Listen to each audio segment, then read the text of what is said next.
ஹர ஹர நம பார்வதி பதையே ஹர ஹர மகாதேவா.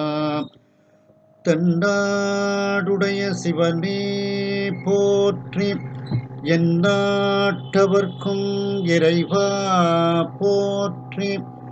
கலைநிறை கணபதிக்கு சரணம் சரணம். திருச்செந்தூர் முருகனுக்கு அரோகரா. திருவாவடுதுறை ஆதீன ஸ்ரீல ஸ்ரீ குருமா சன்னிதானம் அவர்கள் பொன்னார் திருவடிகளை வணங்கியும், தருமபுர ஆதீனம் நட்சத்திர குருமணிகள் ஸ்ரீல ஸ்ரீ குருமா சன்னிதானம் அவர்கள் பொன்னார் திருவடிகளை வணங்கியும், தருமபுர ஆதீன தென்மண்டல கட்டளை விசாரணை ஸ்ரீமத் மீனாட்சி சுந்தர தம்பிரான் சுவாமிகள் பொன்னார் திருவடிகளை வணங்கியும், இந்த திருவாசக சிந்தனையை செவனே நடத்தி கொண்டிருக்கக்கூடிய அம்மையார் மீனாம்பாள் பாலசுப்ரமணியம் அவர்களுக்கு வணக்கத்தையும் தெரிவித்து, இதை கூகுள் மீட்டில் சிறப்பாக நடத்தி கொண்டிருக்கக்கூடிய ஐயா பரமசோம் நடராஜன் ஐயா அவர்களுக்கு வணக்கத்தையும் தெரிவித்து, மற்றும் செண்பகவல்லி அம்மையார், வளர்மதி அம்மையார், செண்பகலட்சுமி அம்மையார் போன்ற அனைவருக்கும் எனது அன்பான வணக்கத்தை மற்றும் அனைவருக்கும் அன்பான வணக்கத்தை தெரிவித்துக் கொள்கின்றேன். மணிவாசக பெருமான் அருளி செய்த தில்லையில் அருளிய திரு அண்டப்பகுதி என்கின்ற 3வது பாடலில் நாம் இருக்கின்றோம். சிவனது தூல சூக்குமத்தை வியந்தது என்று அதில் தலைப்பு வரும். சிவபெருமானினுடைய நுண்மை தன்மையையும் அவனுடைய அளவற்ற தன்மை, வியாபக நிலை, இவற்றையெல்லாம் இறைவனை நினைந்து வியந்து வியந்து பாடியது இந்த பாடல். ஆகையினால் அந்த தலைப்பு இருக்கின்றது. அதில் நாம் சென்ற சிந்தனையில் 21வது வரி வரைக்கும் நாம் சிந்தித்தோம். அதனுடைய தொடர்ச்சி முல்லைப்பண், மோகனராகம், ஆதிதாள திசுரநடை. மதியில் தன்மை வைத்தோன்றின் திரள், மதியில் தன்மை வைத்தோன்றின் திரள், தீயின் வெம்மை செய்தோன் பொய்தேர், தீயின் வெம்மை செய்தோன் பொய்தேர், வானில் கலப்பு வைத்தோன் மேதகு, வானில் கலப்பு வைத்தோன் மேதகு, காலில் ஊக்கம் கண்டோம் நிழல் திகழ், காலில் ஊக்கம் கண்டோன் நிழல் திகழ், நீரில் இன்சுவை நிகழ்ந்தோன் வெளிப்பட, நீரில் இன்சுவை நிகழ்ந்தோன் வெளிப்பட, மண்ணில் திண்மை வைத்தோன் என்றென்று, மண்ணில் திண்மை வைத்தோன் என்றென்று, என்னை பல கோடி என்னை பல பிறவும், என்னை பல கோடி என்னை பல பிறவும், அனைத்தனைத்து ஔவையின் அடைத்தோனகுதான்று, அனைத்தனைத்து ஔவையின் அடைத்தோனகுதான்று.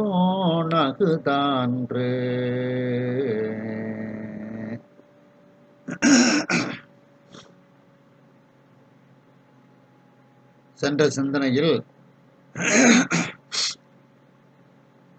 சூரியனில் தினந்தோறும் அந்த ஜோதியை இறைவன் அமைத்தான். மேலும் சந்திரனில் குளிர்ச்சியை அமைத்தான் என்று சிந்தித்தோம். தின்திரள் தீயின் வெம்மை செய்தோன். தின்திரள் அப்படின்னா வலிமை, ஆற்றல் அப்படின்னு அதற்கு பொருள். அந்த தீயில் வலிமையும் ஆற்றலும் உடைய தீயில் வெம்மையை அமைத்தவன்,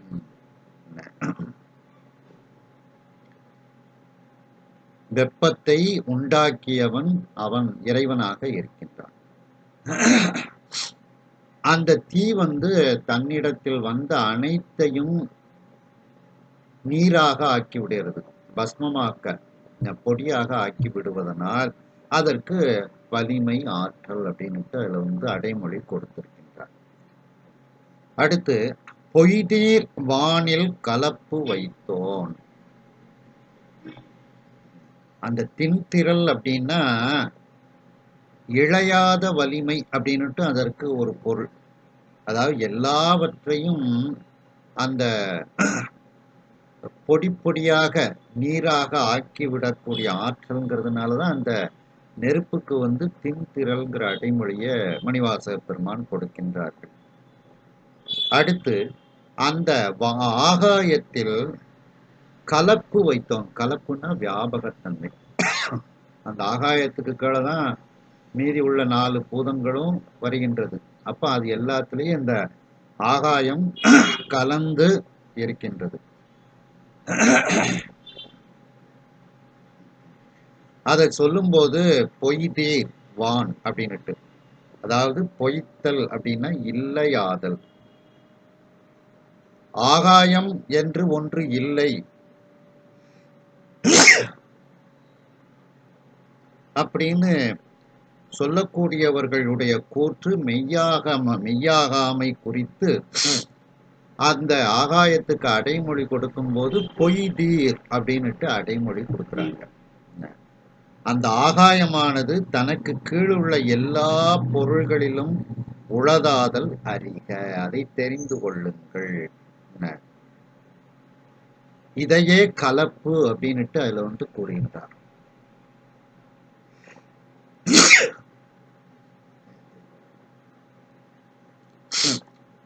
மற்ற பூதங்களும் தங்களுக்கு கீழே உள்ளவற்றில் வியாபகமாகத்தான் இருக்கின்றது. அதுதான் ஆகாயம்ங்கிற ஒரு பூதம் இல்லைன்னு சொல்லக்கூடியவங்களுக்கு அதை மெய்ப்பிக்குமாறு பொய் தீர்ந்த ஆகாயம் அப்படின்னா உண்மையாக இருக்கக்கூடிய ஆகாயம். அந்த ஆகாயம் என்கின்ற அந்த பூதத்தில் வியாபகத்தன்மையை இறைவன் வைத்தான். மேதகு காலின் ஊக்கம் கண்டோம். அதாவது மேதகுனா உயர்ந்த, கால்னா காற்று. அந்த ஊக்கம் அப்படின்னா கிளர்ச்சி, இயக்கம், சுழன்று வீசும் அசைவு, இதெல்லாம் அந்த ஊக்கத்துக்கு பொருளாக வரும். அந்த மேதகு அப்படின்னுட்டு ஏன் அந்த காற்றுக்கு அந்த அடைமொழி கொடுக்குறாங்கன்னா, உயிர்களுக்குள்ளேலாம் அந்த உயிர்ப்பு தன்மையாக இந்த காற்று இருக்கு. நமக்குள்ள மூச்சு காத்து உள்ள போயிட்டு வெளியில வரலன்னா பிணமாயிட்டுன்றோம். அப்படி இந்த உயிர்கூட்டங்களுக்கு அந்த உயிர்ப்பு தன்மையாக மூச்சு காற்றாக இருப்பதனால் அதற்கு மேதகுன்னு ஒரு அடைமொழி கொடுக்கிறாங்க. அப்படி அந்த மேதகு காலின் மிக உயர்ந்த அந்த காற்றில் ஊக்கம் கண்டோன். அது சுழன்று வீசும் அசைவு, அதற்கு ஒரு இயக்கம், ஊறு, அதை வைத்தவன், அந்த காற்றில் அதை வைத்தவன். நிழல் திகழ் நீரில் இன்சுவை நிகழ்ந்தோன்.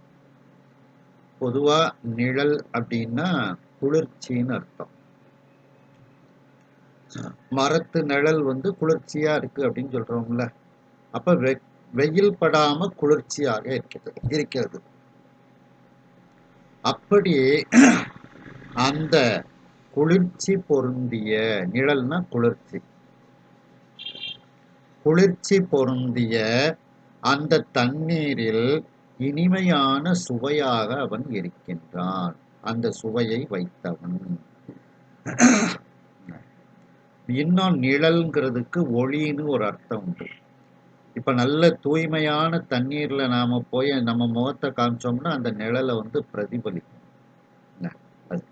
அப்படி அந்த ஒளி திகழ் அப்படின்னு அதற்கு பொருள் சொல்லப்படுகிறது. அப்படிப்பட்ட அந்த தண்ணீரில், குளிர்ச்சி பொருந்திய தண்ணீரில் அந்த சுவையாக அவன் சுவையை வைக்கின்றான். இதுல இருந்து நம்ம என்ன இதை இப்ப எடுத்துக்கிடணும்னா, அந்த சுவை, ஒளி, ஊறு, ஓசை, நாற்றத்தையும் இதுல நாம சேர்த்து சிந்திக்கக்கூடிய இடமாக இருக்கிறது. அதுக்கப்புறம் வெளிப்பட அப்படின்னா வெளிப்படை தன்மையாக, வெளிப்பட்ட தன்மையாக, மண்ணில் திண்மை வைத்தோன். இந்த பூமியில அவன் திண்மைத்தன்மையை அவன் நமக்கு தருகின்றான். நாம எல்லாரும் இந்த பூமியில தான் நிக்கிறோம். அப்ப அந்த மண்ணு திண்மையாக இருக்கிறது பூமி. அப்படிப்பட்ட அந்த திண்மையை வைத்தவனாக அவன் இருக்கின்றான். வெளிப்படன வெளிப்படையாக, எல்லோரும் நன்கு காணுமாறு அப்படின்னு அர்த்தம். அந்த மண்ணில் அவன் திண்மைத்தன்மையை வைத்தான், இறைவன் வைத்தான். என்றென்று இப்படியெல்லாம் எனை பல கோடி, எனை பல பிறவும், இப்படி பல கோடி பொருட்கள் இருக்கின்றது. அப்படி அவைகள் வெவ்வேறாக இருக்கிறது. எனை பல பிறவும்னா வெவ்வேறாக இருக்கிறது. அதாவது பற்பல கோடி பொருள்களிலும் அவை போன்ற பிறவற்றிலும் அவ்வவற்றிற்கு ஏற்ற தன்மையை அவ்வப்பொருள்களில் அந்நாளிலேயே அமைத்து வைத்தவன் அந்த இறைவன் அப்படின்ட்டு இதுக்கு ஒரு பொருள். இன்னொரு பொருள் என்னன்னா, அனைத்து அனைத்துன்னு ரெண்டு வார்த்தை. அனைத்துன்னா முதல் இது பொருட்கள், ரெண்டாவது அனைத்துன்னா உயிர்கள்னு அர்த்தம். அந்த பொருள்களையும் அந்த பொருள்களை அனுபவிக்கக்கூடிய அந்த உயிர் கூட்டங்களையும் அந்தந்த இடத்தில் அமைத்தான் அப்படின்னு அர்த்தம். புரியுதா? இப்ப எந்த எந்த பூமியில விளையக்கூடிய பயிர்கள் எல்லாம் நாம சாப்பிடணும்னு நம்ம தலையில ஆண்டவன் எழுதியிருப்பான். அந்த இடத்துல நம்மளை கொண்டு படைச்சிருவோம் உயிராக. அதுவும் இந்த நாம சைவ சமயத்துல பிறக்கிறதுக்கு ஒரு நல்ல ஊழ் வேணும், சிவபெருமானை வணங்குவதற்கு ஒரு நல்ல ஊழ் வேணும். அதனால நம்மளை கொண்டு தமிழ்நாட்டில் பிறக்க வச்சுட்டார். இங்கே உள்ள பயிர் பச்சைகளை எல்லாம் நமக்காக அவர் தருகின்றார். அப்போ அந்த அனைத்துங்கிறது, முதல்ல உள்ள அனைத்துங்கிறது அந்தந்த பொருட்களிலும் அவ்வையின் அடைத்தோன், அந்தந்த பொருள்களுக்கு உரிய தன்மையை அவன் செய்தான். கரும்பு அப்படின்னா அதுல இனிப்பு சுவை இருந்தா தான் அது கரும்புன்னு நம்ம சொல்லுவோம். அதை அவன் அதில் அடைத்து வைக்கின்றான். அனைத்து இரண்டாவது அனைத்து அந்த உயிர்கள். அந்த உயிர்களையும் அதனுடைய வினைகளுக்கு ஏற்ப அவ்வையின் அடைத்தோம். எந்த எந்த தாய் வயிற்றுக்குள்ள அந்த ஜீவன்களை உருவாக்கி அதற்கு தனுகரண போன போகங்கள் எல்லாம் கொடுத்து அதை பூமியில அனுப்பி வைக்கின்றான். அதைத்தான் அந்த அனைத்துங்கிறதுக்கு பொருட்கள், முதல் அனைத்து பொருட்கள், இரண்டாவது அனைத்து உயிர்கள். பொருட்களையும் அதனுடைய தன்மைகளை அதில் அடைத்து இந்த பூமியில் தருகின்றான். உயிர்களையும் அதனுடைய வினைகளுக்கு ஏற்ப அந்த வினைகளை கழிப்பதற்காக அவன் ஒரு தாய் வயிற்று கூட்டில் அடைத்து இந்த பூமியில் தருகின்றான் அப்படின்னுட்டு இதுல சொல்லப்படுகிறது. இதுல ரெண்டு விதமாக நாம சிந்திக்கலாம். ஒன்று அதிலேயே தீ, ஆகாயம், காற்று, நீர், மண் அப்படின்னுட்டு கொடுத்துருந்தாங்க. அப்ப அதற்கு உரிய குணங்கள் அதில் இறைவன் வைத்து தருகின்றான் அப்படிங்கிறது ஒரு அமைப்பு. அப்படி ஒரு அமைப்புல சிந்திக்கலாம். இன்னொரு அமைப்புல என்ன தீ அப்படின்னாலே அது தின்திரள் தீன்னு சொல்லிட்டாங்க சுவாமி. அப்ப தீனாலே நமக்கு அதுல நெருப்பு இருக்குன்னு ஒன்றை நாம் சிந்தித்து கொண்டு அந்த நெருப்பை இறைவன் தான் அதில் அமைத்து கொடுக்கின்றான். அந்த தீயிலும் வெம்மை வைத்தான் அப்படின்னா இன்னும் அதிகமாக வெம்மையை வைத்தான். அந்த காற்றில் அதிகமாக அந்த கலப்புத்தன்மையை வைத்தான். அந்த காற்றில் அந்த சுழன்று வீசும் அசைவை அதிகமாக வைத்தான்ங்கிற சிந்தனையிலையும் சிந்திக்கலாம். ஏன்னா அந்த காற்றுல சுழன்று வீசக்கூடிய தன்மை அதிகமாகும் போதுதான் அது இயற்கை சீற்றமாக சூறாவளி காற்றாக மாறுது. அப்போ இத இப்படி 2 விதமாக நாம் சிந்திக்கலாம். இயற்கையாக அந்த இறைவன் அந்த பஞ்சபூதங்களுக்கு அதனுடைய குணத்தை கொடுக்கின்றான். இன்னும் சிற்சில சமயங்களில் அவற்றை அதிகப்படுத்தியும் கொடுக்கின்றான் அப்படிங்கிறத நாம சிந்திக்கலாம். இப்போ அந்த இறைவனே பஞ்சபூதமாக இருக்கின்றான் அப்படிங்கிறத நிறைய திருமுறைகள்ல இறைவன் பஞ்சபூதமாக இருக்கின்றான் அப்படிங்கிறத நிறைய பாடல்கள் சொல்லப்படுகிறது. அஷ்டமூர்த்திகள்ல இந்த பஞ்சபூதமாகவும் இறைவன் இருக்கின்றான் அப்படிங்கிறத சொல்லப்படுது.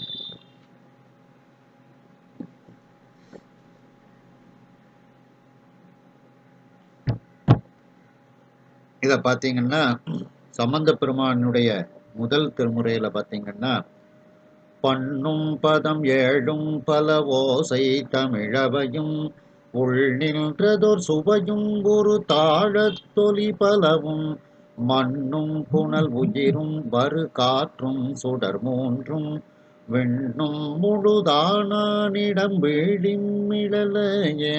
அட்டமூர்த்தியாக பஞ்சபூதமாக இறைவன் இருக்கின்றான் அப்படின்ட்டு இந்த பாட்டுல சம்பந்த பெருமான் கூறுகின்றார்கள்.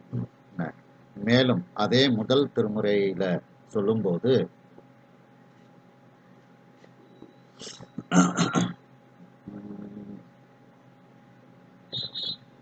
என்னிடை ஒன்றினர் இரண்டினர் உருவம் எரியடை மூன்றினர் நான்மறையாளர் மண்ணிடை 5னர் 6னர் அங்கம் வகுத்தனர் 7இசை 8ரும் கலை சேர் பன்னிடை 9ம் உணர்ந்தவர் 10 பாடி நின்று அடிதொழ மதனனை வெகுண்ட கண்ணிடை கனலினர் கருதிய கோயில் கழுமலம் நினைய நம்பினை கரிசு அருமே.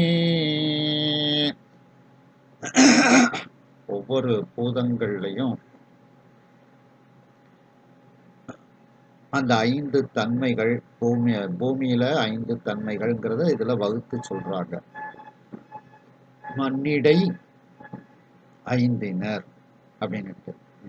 அப்படி பஞ்சபூதமாக இறைவன் இருக்கின்றான் அப்படின்னுட்டு இதுல இறைவனை பற்றி சம்பந்த பெருமான் கூறுகின்றார்கள். மேலும் அதே முதல் திருமுறையில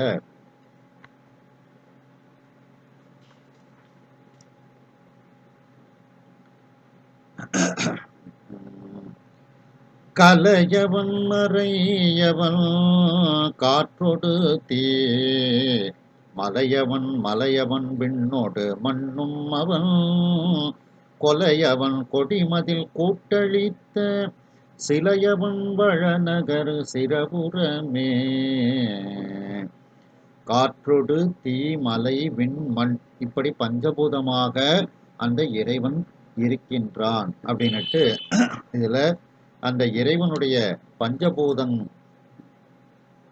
அட்டமூர்த்தியை பற்றி இதில் சம்பந்த பெருமான் கூறுகின்றார்கள். மேலும் அதே முதல் திருமுறையில மண் புனல் அனலோடு மாருதமும் விண்புனை மருவிய விகிர்தன் நகர் பண்புனை குரல் வழி வண்டு கண்டி செண்பக மலரு பொழில் சிவபுரமே.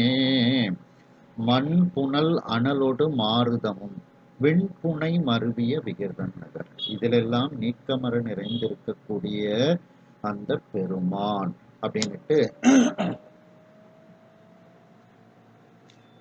சம்பந்த பெருமான் முதல் திருமுறையில சொல்றாங்க. மேலும் 2ஆம் திருமுறையில சம்பந்த பெருமான் சொல்லும்போது பாத்தீங்கன்னா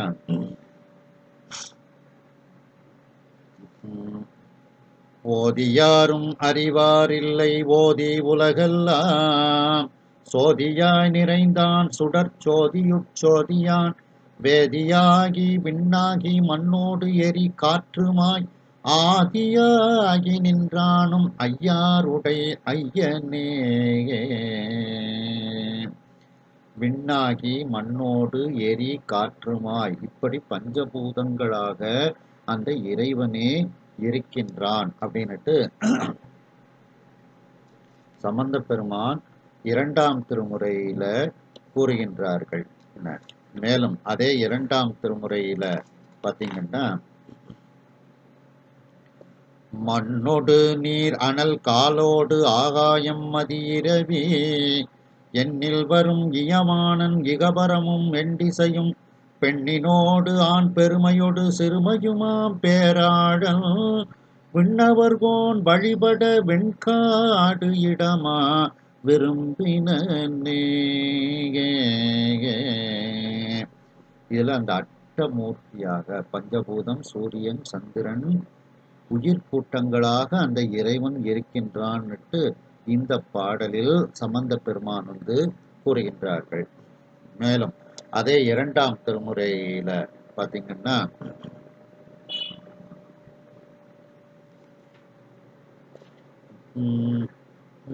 நெடியமால் பிரமனோ நீண்டு மண்ணிடந்து இன்னம் நேடி காணா படியனார் பவழம் போல் உருவனார் பனிவளர் மலையாழ்பாக வடிவனார் மதிபொதி சடையனார் மணியணி கண்டத்து என் தோள் அடிகள் ஆரூர் தொழுது உய்யலாம் மையல் கொண்டு அஞ்சல் நெஞ்சே. அந்த நெடியமால் மண்ணிடந்து இன்னம் நேடி காணா, அந்த பூமியை இடந்து கொண்டே செல்கின்றான், தோண்டிக் கொண்டே செல்கின்றான்.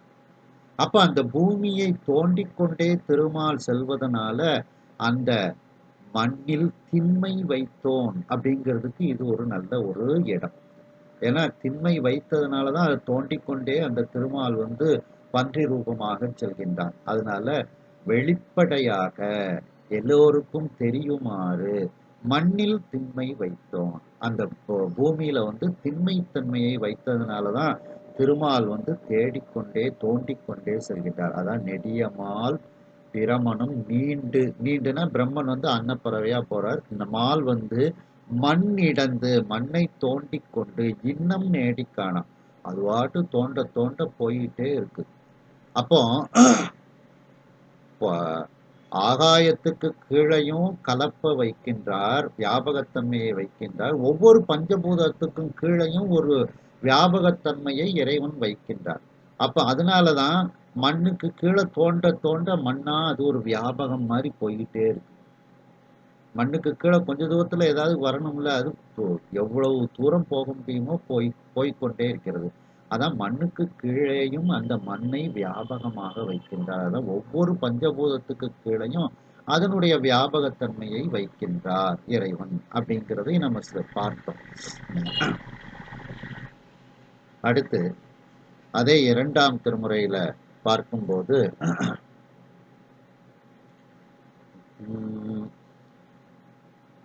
மன்னர் நீரர்வின் காற்றினர் ஆற்றலாம் எரியுரு ஒரு பாகம் பெண்ணர் ஆண் என தெரிவரும் வடிவினர் பெருங்கடற் பவழம் போல் வண்ணராகிலும் வலஞ்சுழி பிரிகிலார் பறிபவர் மனம் புக்க எண்ணராகிலும் எனை பல இயம்புவர் இணையடி தொழுவார்.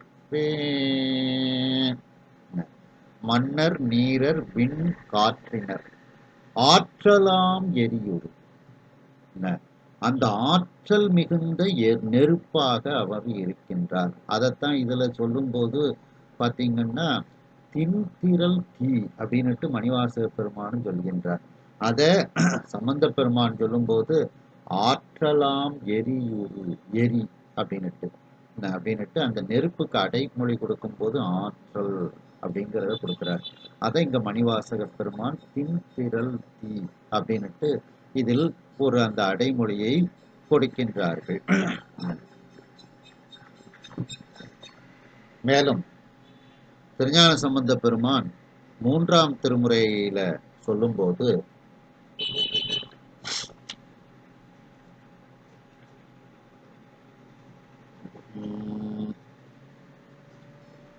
திரு அறதை பெரும்பாழி பதிகத்துல சொல்லும்போது பாத்தீங்கன்னா, மன்னர் நீரார் அழலார் மலிகாலினார் பின்னர் வேதம் விரித்து ஓதுவார் மெய்ப்பொருள் பன்னர் பாடல் உடையார் ஒரு பாகமும் பெண்ணர் கோயில் அறதை பெரும்பாழியே. மன்னர் நீரார் அழலார் மலிகாலினார், கால்னா காற்று, கால்னா காற்று. அந்த மலினா அதைத்தான் இங்க ஊக்கம்னு சொல்றாங்க. மலினா எங்கேயும் அது மலிந்து இருக்கும், காற்று புக முடியாத இடமே கிடையாது. அதனாலதான் அந்த காற்றுக்கு இந்த இடத்துல அடைமொழி கொடுக்கும்போது மலி காலினார் அப்படின்னுட்டு கொடுக்கின்றார்கள். அப்போ மலினா எங்கும் அது அந்த சுழன்று வீசக்கூடிய அந்த அசைவத்தான் இங்க மலி காலினார் அப்படின்னுட்டு இதுல சம்பந்த பெருமான் கூறுகின்றார்கள். மேலும் அதே 3ஆம் திருமுறையில பாத்தீங்கன்னா,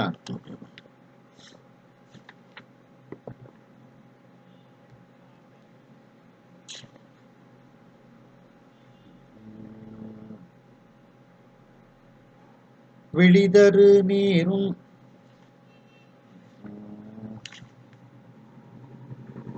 விழிதரு நீரு மண்ணும் விசும்போடு அனல் காலுமாகி அழிதரு பேரருளான் அரணாகிய ஆதிமூர்த்தி கழிதரு வண்டு பன்சை கமல் கொன்றையினோடு அணிந்த ஒளிதரு வெண்பிறையான் உறையும் இடம் ஒற்றியூரே. விழிதரு நீரும் மண்ணும் அப்படின்னு சொல்றாங்க. விழிதரு நீர் அப்படின்னா பிரளய காலத்து உலகை அழிக்க வல்ல தண்ணீர்னு அதற்கு பொருள். அப்ப தண்ணீர்ங்கிறது ஒரு அமைப்பு இருக்குது. இப்ப நம்ம கண்ணுக்கு தெரியற மாதிரி அமைதியா அந்த கடல் எல்லாம் இருக்குது. அந்த கடல்லையும் பிரளய காலத்து கடலாகவும் அது வரக்கூடிய இதை இறைவன் அமைக்கின்றான். அதை நம்ம பின்னால பார்ப்போம் அது எப்படின்னுட்டு. இப்ப நாம பொதுவான அந்த பஞ்சபூதங்களை பற்றி நாம பார்க்கின்றோம். அதுல இன்னமும் அதிகமாக அந்த தன்மைகளை இறைவன் வைத்தான்கிற ஒரு அமைப்புலையும் நாம சிந்திக்க வேண்டியது இருக்கு. இப்போ பொதுவாக நம்ம தீயில உள்ள நெருப்பு அப்படிங்கிற மாதிரி நம்ம சிந்தித்து கொண்டே வருகின்றோம். அடுத்து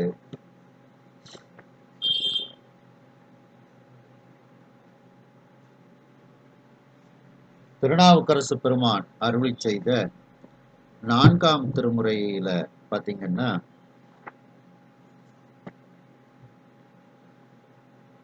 எண்ணகத்து இல்லை அல்லர் உளர் அல்லர் இமவான் பெற்ற பெண்ணகத்து அரையறு காற்றில் பெருவலி இருவராகே மண்ணகத்து ஐவர் நீரில் 4வர் தீயதனில் 3வர் விண்ணகத்து ஒருவர் வீழி மிடலையுள் விகிர்தனாரே.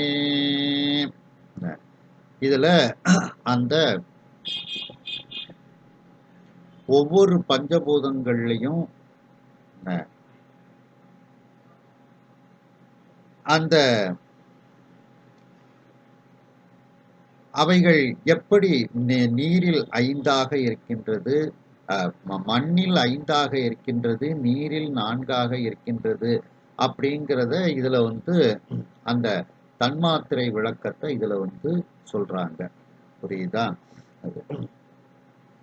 அப்படி பஞ்சபூதமாக அந்த இறைவன் இருக்கின்றான் அப்படின்னுட்டு இதுல திருநாவுக்கரசு சுவாமிகள் கூறுகின்றார்கள். மேலும் 6ஆம் திருமுறை திருத்தாண்டகத்துல பாத்தீங்கன்னா,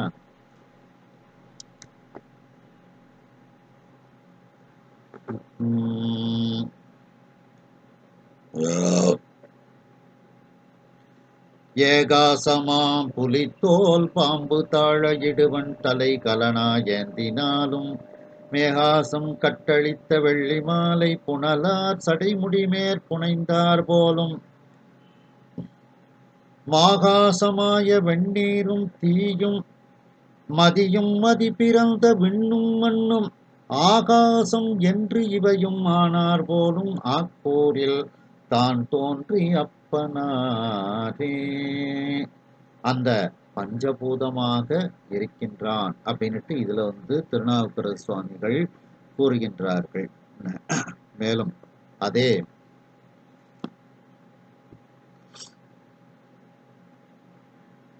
நான்காம் திருமுறையில பாத்தீங்கன்னா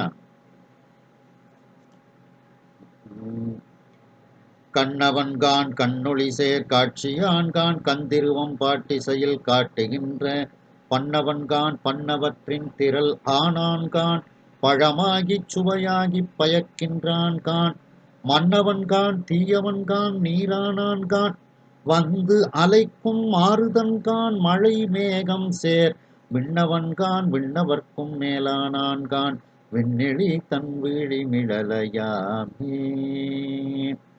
வந்து அலைக்கும் மாறுதன்கான் பஞ்சபூதத்தையும் சொல்றாங்க. அதுல இந்த மாறுதன்னா காற்று. அந்த காற்றுக்கு அடைமொழி கொடுக்கும் போது வந்து அலைக்கும் மாறுதன்கான், அதுதான் அந்த காலின் ஊக்கம் கண்டோம். அந்த ஊக்கம் தான் இங்க வந்து அலைக்கும்னு சொல்லப்படுகிறது. இந்த வந்து அலைக்கும் மாறுதன்கான் மழை மேகம் சேர் விண்ணவன்கான். அப்போ ஆகாயம்னு ஒண்ணு இல்லை அப்படின்னு சொல்றாங்க. ஆனா கார் மேகம் எங்க தங்கி இருக்கு? இப்ப சில பேரு ஆகாயம்ங்கிற ஒரு பூதமே இல்லைன்னு சொல்லுதாங்க. அப்படி இல்லை, ஆகாயம்ங்கிற பூதம் இருக்குது. அதனாலதான் பொய் தீர்வான்னு கொடுக்குறார். என்ன, பொய் தீர்ந்த உண்மைத்தன்மை உடைய ஆகாயம் என்கின்ற ஒரு பூதம் இருக்கின்றது. அந்த ஆகாயம்ங்கிற பூதத்துலதான் அந்த மழை மேகங்கள் அங்கே இருக்கின்றது அப்படின்னு சொல்லி சொல்றாப்புல. மழை மேகம் சேர் விண்ணவன்கான். அப்போ ஆகாயம்ங்கிற பூதம் இருக்கின்றது, அது ஒரு உண்மைத்தன்மை உடையது அப்படிங்கிறதை சொல்லதுக்காண்டிதான் மணிவாசக பெருமான் பொய் தீர்வான்னு ஒரு அடைமொழி கொடுக்குறாங்க. அந்த ஆகாயத்திலையும் மழை மேகம் இருக்குப்பா அப்படின்னுட்டு, கார்மேகம் இருக்கின்றது அப்படின்னுட்டு இதுல திருநாவுக்கர சுவாமிகளும் கூறுகின்றார்கள். மேலும் அதே திருத்தாண்டகத்துல மின்னுருவை விண்ணகத்தில் ஒன்றாய் மிக்கு வீசுங்கால் தன்னகத்தில் இரண்டாய் செந்தி தன்னுருவின் மூன்றாய் தாழ் புனலின் நான்காய் தரணிதலத்து அஞ்சாகி எஞ்சா தஞ்ச மண்ணுருவை வான் பவளக் கொழுந்தை முத்தை வளரொழியை வஜிரத்தை மாசு ஒன்று இல்லா பொன்னுருவை புள்ளிருக்கு வேளூரானை போற்றாதே ஆற்றனாள் போக்கினேனே.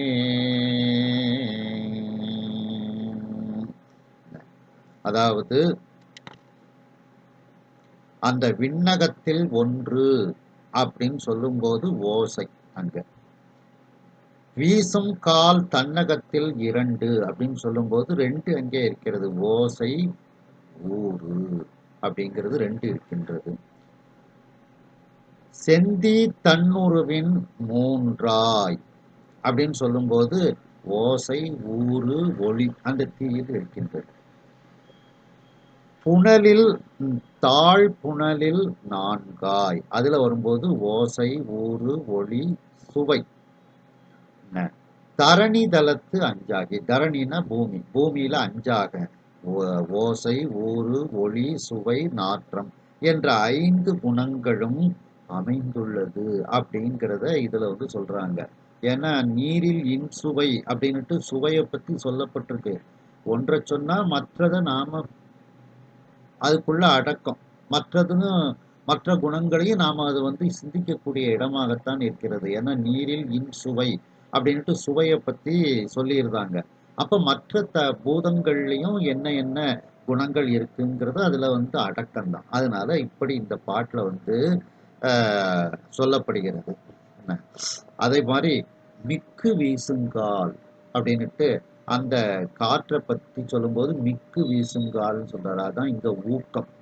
ஊக்கம்னா சுழன்று வீசும் அசைவு அப்படின்னுட்டு இதுல வந்து சொல்லப்படுகிறது. மேலும் அதே 6ஆம் திருமுறை திருத்தாண்டகத்துல பாத்தீங்கன்னா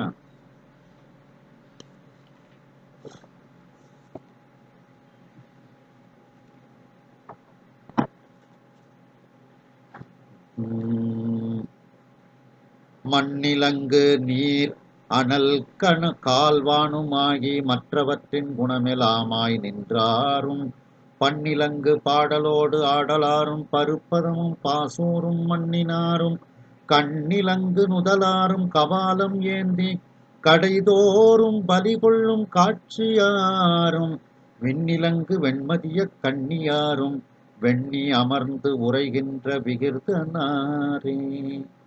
மண்ணிலங்கு நீர் அனல் கால் வானுமாகி மற்ற அவற்றின் குணமெலாமாய் நின்றாரும். அவற்றின் குணங்கள் தான் சுவை, ஒளி, ஊறு, ஓசை, நாற்றம் அப்படின்ட்டு அந்த பஞ்சபூதமாகவும் அவற்றின் குணமாகவும் அவன் இருக்கின்றான் அப்படின்னுட்டு திருநாவுக்கரசு சுவாமிகள் வந்து கூறுகின்றார்கள்.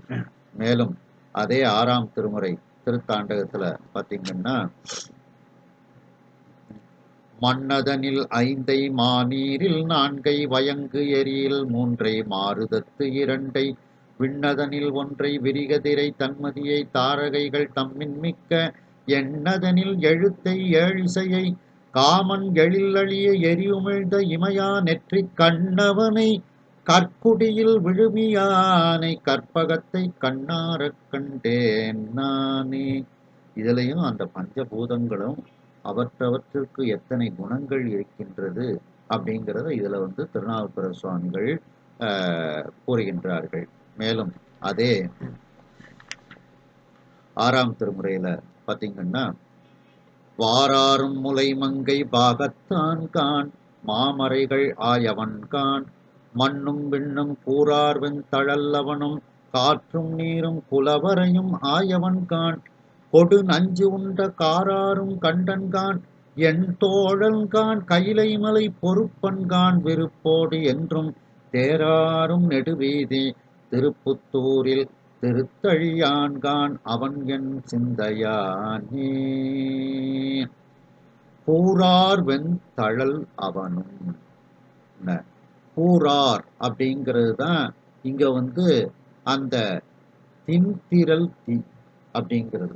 ஏன்னா அதுல அந்த நெருப்புல எது போட்டாலும் அது வந்து அதை பஸ்மமாக்கிடும், பொடியாக ஆக்கிவிடும். அதனாலதான் கூறார் வெண்தழல் அப்படின்னுட்டு இதுல வந்து கூறுகின்றார். மணிவாசக பெருமான் தின்திரல் தீ அப்படின்னுட்டு இதில் கூறுகின்றார்கள். இப்படி அந்த பஞ்சபூதமாகவும் அவற்றிற்கு உரிய குணங்களாகவும் அந்த இறைவனே இருக்கின்றான் அப்படின்னுட்டு இதில் கூறப்படுகிறது. சுந்தரமூர்த்தி சுவாமிகள் 7ஆம் திருமுறையில சொல்லும்போது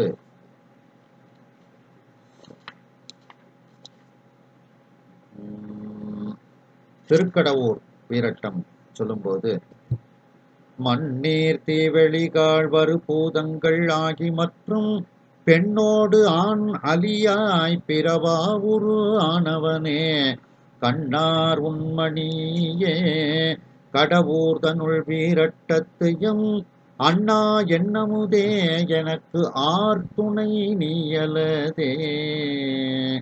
மண்ணீர் தீவெளி கால் வரு பூதங்கள் ஆகி அப்படின்னுட்டு பஞ்சபூதமாக அந்த இறைவன் இருக்கின்றான் அப்படின்னுட்டு இதுல வந்து சொல்லப்படுகிறது. இத நாம சித்தாந்த சாஸ்திரத்துல முதல் நூலாக படிக்கக்கூடிய உண்மை விளக்கத்துல பார்த்தோம் அப்படின்னா 9வது பாடல் பூதங்களின் குணமும் தொழிலும் அப்படின்னுட்டு இத வந்து சொல்லப்படுகிறது. அந்த உண்மை விளக்கத்துல 9வது பாடல் பார்த்தீங்கன்னா மண் கடினமாய் தரிக்கும் வாரி குளிர்ந்தே பதமாம் ஒண்கணல் சுட்டு ஒன்றுவிக்கும் ஓவாமல் வன்கால் பறந்து சலித்துத் திரட்டும் பார்க்கில் ஆகாயம் நிரந்தரமாய் நிற்கும் நிறைந்து. அப்படியே இதைத்தான் அந்த அடைமொழிகளுக்கெல்லாம் இதுல இருந்தா நம்ம அர்த்தமே எடுத்துக்கிடலாம். மணிவாசக பெருமான் கொடுத்திருக்கிற அடைமொழிக்கு பூரா இதுல அப்படியே எடுத்துக்கிடலாம். மண் அப்படிங்கிறது அதற்கு திண்மை குணமும் பொருள்களை தாங்கக்கூடிய தொழில் உடையது. குணம் தொழில் அப்படிங்கிறத பத்தி நம்ம இப்போ கொண்டு வர்றோம். திண்மை குணம் பொருள்களை தாங்கும் தொழில் உடையது. அதுதான் வெளிப்பட மண்ணில் திண்மை வைத்தோம். அதான் மண் கடினமாய் தரிக்கும். அதாவது கடினம்ங்கிறது திண்மை குணம், தரிக்கும்னா எல்லாவற்றையும் தாங்கக்கூடிய தொழில். அடுத்து நீர் குளிர்ச்சி குணமும் பொருள்களை மென்மைப்படுத்தும் தொழிலும் உடையது. அதனுடைய குணம் குளிர்ச்சி, அது எல்லாவற்றையும் மென்மைப்படுத்தும். அதான் வாரி குளிர்ந்தே பதமாம், பதப்படுத்தும். வாரினா நீர், குளிர்ச்சி. அதைத்தான் நிழல் திகழ் நீர் அப்படின்னுட்டு அந்த குளிர்ச்சி பொருந்திய நீரை இதுல சொல்றார். அடுத்து ஒண்கணல் சுட்டு ஒன்றுவிக்கும். அந்த ஒளியினை உடைய, அதாவது நீர் பதப்படுத்துதல் அப்படின்னா, மென்மைப்படுத்துதல் அப்படின்னா, அதுல எந்த பொருளை போட்டாலும் கரையக்கூடிய செய்யக்கூடிய ஆற்றல் அதற்கு இருக்கின்றது. அதுக்கப்புறம் ஒளியினை உடைய அனல் வெம்மை குணமும் பொருள்களை உருக்கி ஒன்றுவிக்கும் தொழிலும் உடையது. அப்படின்னா என்ன? அந்த குணம் தீக்கு வெம்மை குணம், இன்னொன்னு அதுல எதை போட்டாலும் அதை உருக்கி அதை பொடி பொடியா ஆக்கிடக்கூடிய, பஸ்மமா ஆக்கக்கூடிய தொழிலை உடையது அந்த நெருப்பு. அதைத்தான் தின்திரள் அப்படின்னுட்டு சொல்றாங்க. அந்த தின்திரளைத்தான் இங்க ஒண்கணல் அப்படின்னு இதுல கொடுக்குறாங்க. ஒண்கணல்னா அந்த ஒன் சீக்வல் டு தின்திரள், அவ்வளவுதான். ஒன்னுக்கு அர்த்தம் இங்க தின்திரள் நம்ம எடுத்துக்கிடணும்.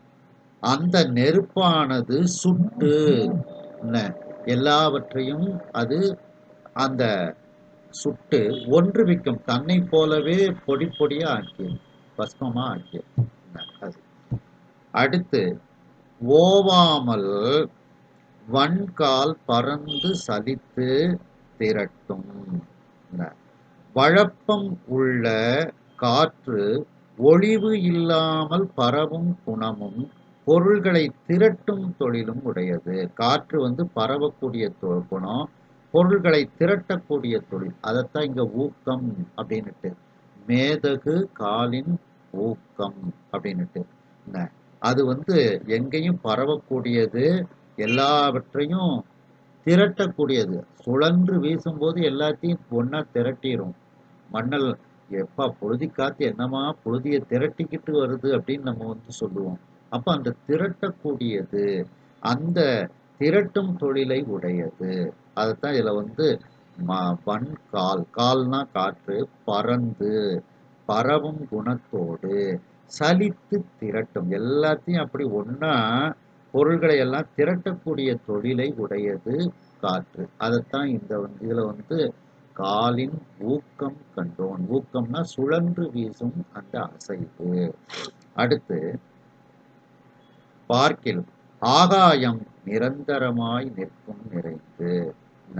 பார்க்கில்ங்கிற வார்த்தை தான் இங்க பொய் தீர்னுட்டு நம்ம அர்த்தம் எடுத்துக்கிடணும். ஆகாயத்தை பார்க்க முடியுதுல்ல நம்மால, ஏதோ ஒண்ணு அங்க வெட்ட வழியா தெரியுது. அப்ப அது இருக்கு. அதைத்தான் இங்க பார்க்கில் ஆகாயம் நிரந்தரமாய் நிற்கும் நிறைந்து.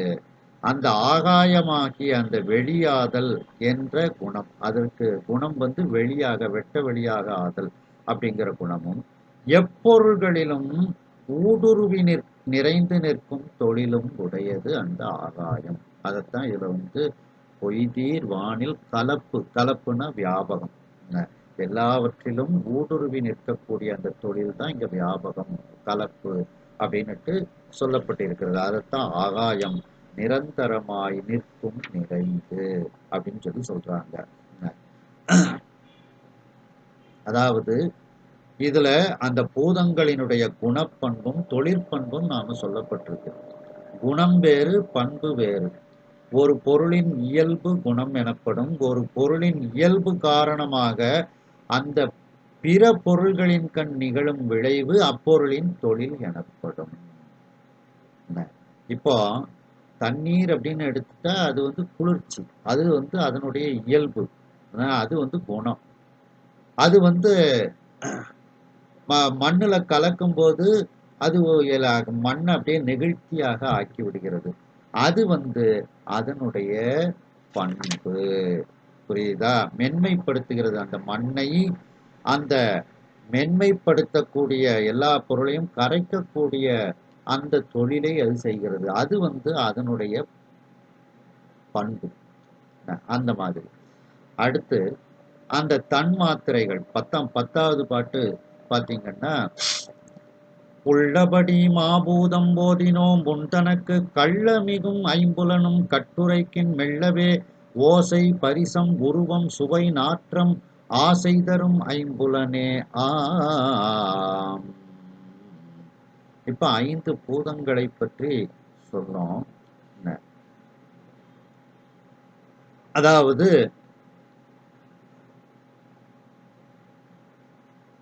அந்த பூதங்களுக்கு முதல் காரணமாக சூக்குமித்து உள்ள 5 தன்மாத்திரைகள் யாவை அப்படிங்கிறத உனக்கு நாங்கள் இப்பொழுது கூறுகின்றோம். இந்த பாட்டுல சொல்றாங்க. அது என்ன அப்படின்னா ஓசை, ஊறு, உரு, சுவை, நாற்றம் அப்படின்னுட்டு இதை தமிழ்ல சொல்றோம். இதை அவங்க வடமொழியில சப்த, ஸ்பரிச, ரூபரச, கந்தம் அப்படின்னுட்டு கூறுவார்கள். இந்த தன்மாத்திரைகள் சூக்கும பூதங்கள். அந்த நாம பார்க்கக்கூடிய பஞ்சபூதங்கள் வெளிப்படையான பூதங்கள், இது சூக்கும பூதங்கள் அப்படின்னுட்டு சொல்லப்படுகிறது. அது அடுத்து இதுல பாத்தீங்கன்னா, அந்த மண்ணின் குணம் நாற்றம், நீரின் குணம் சுவை. அதைத்தான் இதுல நீரில் இன்சுவை நிகழ்ந்தோன் அப்படின்னு சொல்றாப்புல. நெருப்பின் குணம் ஒளி, காற்றின் குணம் ஊறு, ஆகாயத்தின் குணம் ஓசை அப்படின்ட்டு. அந்த சூக்கும பூதங்கள் ஆகிய அந்த தன்மாத்திரைகளிலிருந்தே இந்த தூல பூதங்கள், இந்த பஞ்சபூதங்கள் தோன்றின அப்படின்னுட்டு. இப்படி இதை பற்றி விரிவாக இந்த உண்மை விளக்கத்தில் சொல்லப்பட்டிருக்கின்றது. மேலும்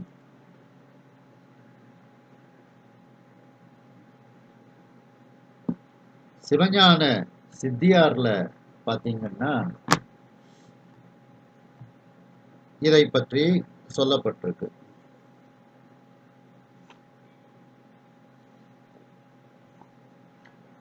சிவஞான சித்தியார்ல 5 பூதங்களின் குணமும் தொழிலும் இவை என கூறுகின்றது. 156வது பாட்டு இரந்திரம் அப்படின்னுட்டு ஆரம்பிக்கும். இரந்திரம் ஆகி வான்தான் இடம் கொடுத்திடம் சலித்து பறந்து அவை திரட்டும் கால் தீ சுட்டு ஒன்றுவித்தல் பண்ணும் நிரந்தரம் குளிர்ந்து நின்று பதம் செய்யும் நீர் மண்தானும் புறம் தரு கடினமாகி தரித்திடும் உணர்ந்து கொள்ளே. அப்படியே இந்த நான் 5 வரைக்கும் இதுல உள்ள பாட்டுதான். அதாவது ஆகாயம் வெளியாகிய குணத்தையும் இடம் கொடுத்தல் ஆகிய தொழிலையும் உடையது. இரந்திரமாகி வெளியாகி வான்தான் இடம் கொடுத்திடம். அந்த ஆகாயமானது இடம் கொடுக்கும். அப்படின்னா இடம் கொடுத்தல் தான் வியாபகம், வானில் கலப்பு. அந்த ஆகாயமானது அந்த இடம் கொடுக்கக்கூடிய அந்த கலப்பு, அந்த தொழிலை உடையதாகும். வாயு சலித்தல் ஆகிய குணத்தையும் பரந்தவற்றை திரட்டுதல் ஆகிய தொழிலையும் உடையது. அதைத்தான் இங்க ஊக்கம் என்ன, சுழன்று வீசி அவ்வளோத்தையும் சுருட்டிக்கிட்டு போகும். அது என்ன அது அதான் பரந்தவற்றை திரட்டுதல். அக்கினி சுடுதல் ஆகிய குணத்தையும் எவற்றையும் சுட்டு நீரு ஆக்கும் தொழிலையும் உடையதாகும்.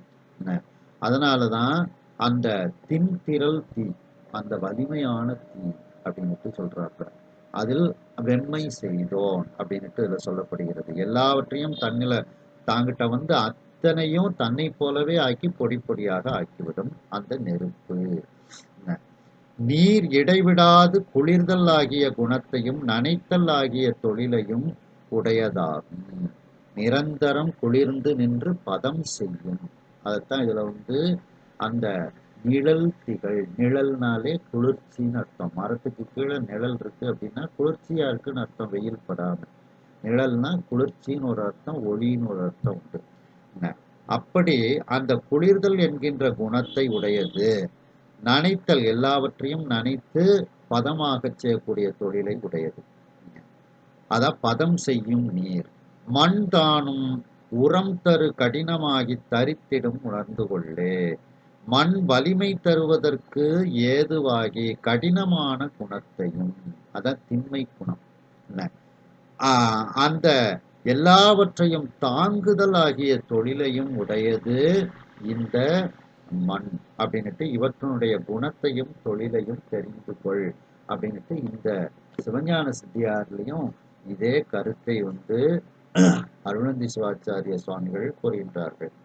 அடுத்து உமாபதி சிவம் அருளிய சிவப்பிரகாசத்துல 45வது பாடல் பார்த்தீங்கன்னா, முந்திய ஐம்பூதங்கள் வான் ஆதியாக முயங்கிய நற்செவி மெய் கண்ணா நாசி முறையால் இந்த வயின் நின்று வரும் ஐம்புலனும் உயிர்தாம் எய்தும் வகைதம் உருவின் இலங்கையிடம் புறத்து வந்து அடைய இடம் கொடுக்கும் நிரந்தரமாய் வானம் வாயு மிக சலித்து எவையும் திரட்டும் தீ வெம்மை தந்து அவை சுட்டு ஒன்றுவிக்கும் நீர் குளிர்ந்து பதமே தரும் உரத்து தரிக்கும் முந்து தரணிதானே.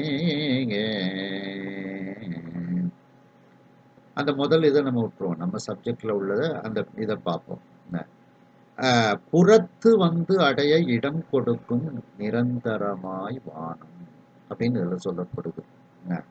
ஆகாயம் புறத்தில் உள்ள மற்ற பூதங்களெல்லாம் தன்னிடத்தில் வந்து அடைவதற்கு வெளியாய் இடம் கொடுத்து நிற்கும். அதுதான் இங்க வந்து வானில் கலப்பு, கலப்புங்கிறது தான் வியாபகம். அதான் வெளியாய் இடம் கொடுத்து நிற்கும். வாயு மிகவும் சலனம் உடையதா எல்லாவற்றையும் திரட்டும்.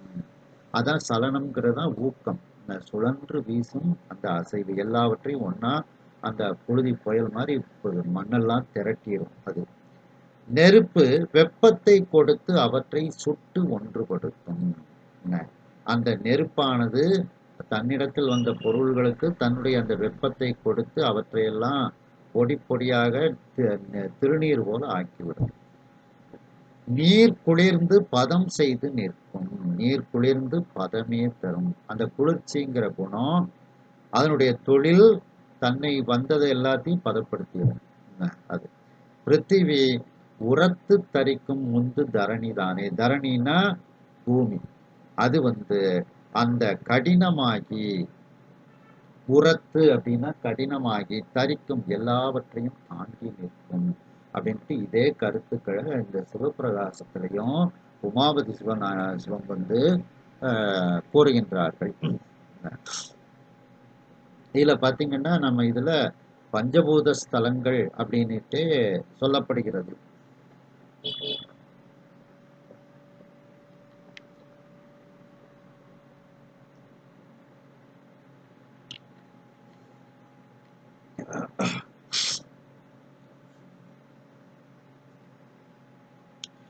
நிலத்துக்கு உரிய தலமாக காஞ்சிபுரம், திருவாரூர் சொல்லப்படுகிறது.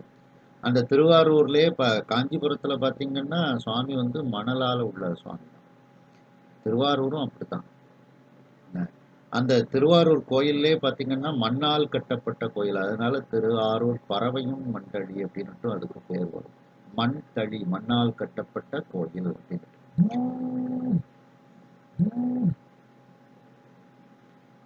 அடுத்து நீர், அது வந்து திருவானைக்கா.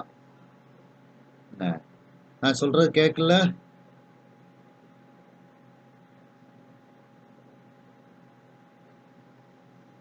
நீர் வந்து திரு ஆனைக்கா, தீ வந்து திருவண்ணாமலை. அடுத்து காற்றுக்கு உரிய தலம் காலத்தி. காலத்தில மூலஸ்தானத்துல அந்த தீபம் வந்து ஆடாம இருக்கும் அப்படின்னு சொல்லுவாங்க.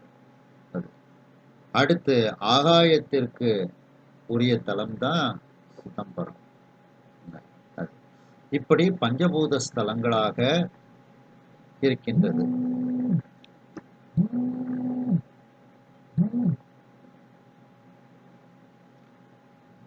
ஏன் நான் சொல்றது கேட்கல?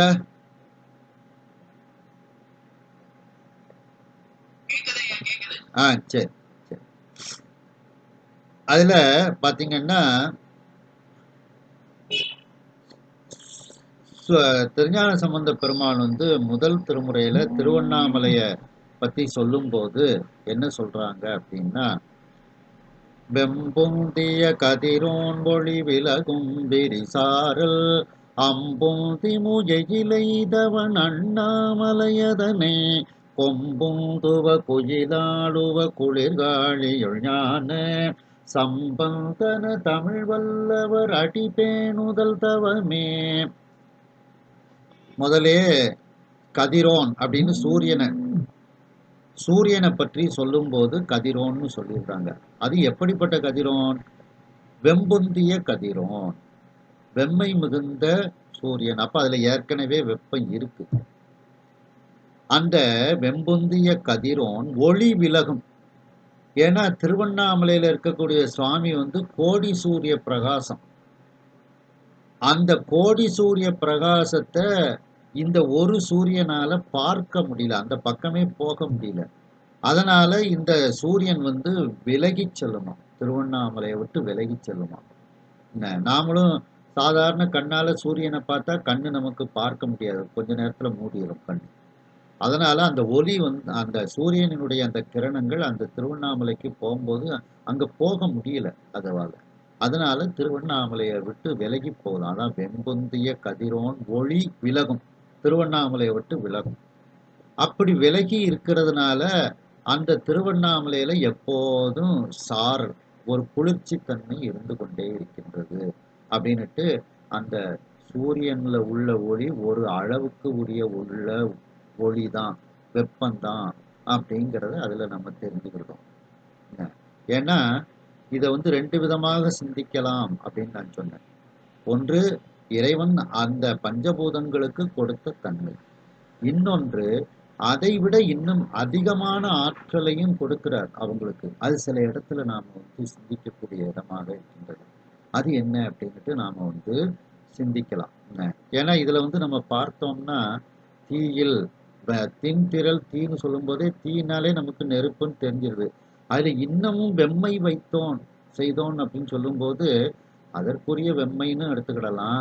இன்னும் அதிகமான வெம்மையை இறைவன் அதற்கு அமைத்து கொடுத்தான் சில காலகட்டங்களில் அப்படிங்கிறதை நாம சிந்திக்க வேண்டிய இடமாக இருக்கின்றது. அது என்ன அப்படிங்கிறத நாம வந்து இப்போ இதுவரைக்கும் அந்த இயற்கையாகவே அந்த பஞ்சபூதங்கள்ல உள்ள அந்த அவற்றை அதனுடைய குணங்களை பற்றி நாம சிந்தித்தோம். இன்னும் அந்த குணங்கள் அதிகமாக சில சமயத்துல தேவைப்பட்டது. அது எப்போ அப்படிங்கிறத நாம வந்து சிந்திக்கக்கூடிய ஒரு இடமாக இருக்கின்றது.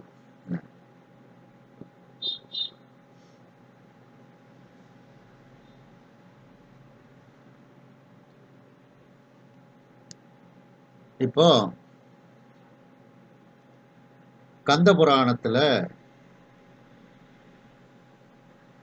857வது பாடல். கந்த புராணத்துல 857வது பாடல். பல்லிதழ் வனசமேலோன் இணையன பகர நோன் தாழ்வில் உடை மதன வேளை விழித்திடு கடவுள் முன்னம் செல்லுவது அரிது செல்லில் தீமையே பயக்கும் என்பால் ஒல்லுவது அன்றிச் செய்கை உள்ளமும் வெறுவும் என்றான். சிவபெருமான் முன்னிலையில் வாயு பகவானை இவங்க எல்லாரும் நீதான் அந்த இறைவன்கிட்ட போய் நம்முடைய நிலைமைகளை எடுத்து சொல்லணும், சூரபத்மனுடைய துன்பத்தை எல்லாம் எடுத்து சொல்லணும் அப்படின்னுட்டு சொல்லி சொல்றாங்க. ஏற்கனவே அவங்க முதல்ல மன்மதனை அனுப்புதாங்க. மன்மதனை சுவாமி எரிச்சிருந்தார். திரும்ப அந்த தேவர்கள் எல்லாரும் சேர்ந்து, நீ காற்று தான் எல்லா இடத்துலையும் நீ செல்லக்கூடியவன், அதனால நீ இப்ப சிவபெருமானிடத்தில் போகணும் அப்படின்னு சொல்லி அவர்கள் கூறுகின்றார்கள். அப்ப அதற்கு காற்று என்ன சொல்லுது? ஐயோ, ஏற்கனவே மன்மதனை எரிச்சாரு, நான் போமாட்டேன், எனக்கு பயமாக இருக்கின்றது அப்படின்னுட்டு இதுல சொல்ல அந்த காற்று கூறுகின்றது. அடுத்து பாத்தீங்கன்னா, கூற்று இது நிகழ்ந்த வேலை கோகணதத்து மேலோன் காற்றினுக்கு அரசை நோக்கி கம்பலை கொள்ளேல் யாண்டும் ஊற்றமுடு உலவல் செய்யும் ஒருவனை நீயே அன்றி வீற்று ஒரு தேவர் உண்டோ மேலிது பொறிதற்பாலோர். நான் போமாட்டேன் அப்படின்னுட்டு வாயு பகவான் சொல்றார். அப்போ பிரம்மன் சொல்றான், நீ அப்படி கவலைப்படாத, நீ சாமி உன்னைய கொன்றுவாருன்னு நீ கவலைப்படாத. ஏன் அப்படின்னா, யாண்டும் ஊற்றமுடு உலவல் செய்யும் ஒருவன் நீயே. எல்லா இடங்களிலும் அந்த உற்சாகத்துடனும் சுழன்று வீசும் அசைவுகளை கொண்டு உலாவக்கூடியவன், அந்த தன்மை உனக்கு மட்டும்தான் இருக்கு அப்படின்னுட்டு இதுல சொல்றாங்க. யாண்டும் ஊற்றமோடு உலவல் செய்யும் ஒருவன் நீயே. அதைத்தான் இங்க மணிவாசக பெருமான் காலின் ஊக்கம் கண்டோன், அந்த ஊக்கம் தான் இங்க ஊற்றம் அப்படின்னுட்டு சொல்லப்படுகிறது. அது